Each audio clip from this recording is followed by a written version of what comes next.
ఆనాడు సిబిఐ జేడీగా ఉన్న జాయింట్ డైరెక్టర్గా ఉన్న లక్ష్మీనారాయణ గారు అంటే ఒక హీరో ఎలివేషన్ వచ్చింది ఆయనకి. జగన్మోహన్ రెడ్డి గారికి ఎలాంటి ఎలివేషన్ వచ్చిందో జేడీ లక్ష్మీనారాయణ గారికి కూడా అలాంటి ఎలివేషన్ వచ్చిన అత్యున్నతమైన చాలా ఇంపార్టెంట్ కేసు ఇది.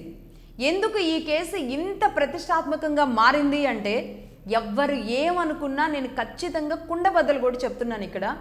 జగన్మోహన్ రెడ్డి గారు అప్రాక్సిమేట్లీ 37 to 40 years మధ్యలో ఉండుండొచ్చు. 13 ఏళ్ల క్రితం అంటే ఆయన అంతే అప్రాక్సిమేట్లీ అంతే ఏజ్లో ఉంటారు. ఆ ఏజ్లో ఉన్న వ్యక్తి వాట్ ఈజ్ జగన్మోహన్ రెడ్డి గారు అప్పుడు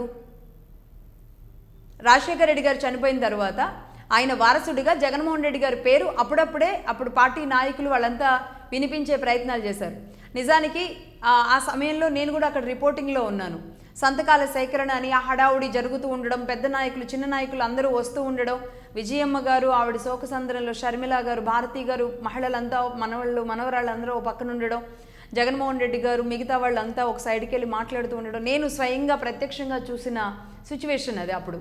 అందుకని చెప్తున్నా, ఆ సిచ్యువేషన్ నుంచి జగన్మోహన్ రెడ్డి గారి పేరు అప్పుడు వినబడింది. ఆ తర్వాత స్లోగా ఆయన పార్టీ నుంచి బయటకు రావడం, అధిష్టానాన్ని ధిక్కరించడం, మరి కేసులు పడడం, ఇవన్నీ జరుపుకుంటూ వచ్చినాయి. అయితే ఇక్కడ జగన్మోహన్ రెడ్డి గారి విషయంలో చేసింది ఏంటి తప్పు అంటే, ఓవరాల్గా అడ్వకేట్లు చెప్పినా లేదంటే ఇంకెవరైనా చార్టెడ్ అకౌంటెంట్స్ చెప్పినా, సిబిఐ చెప్పినా, ఈడీ చెప్పినా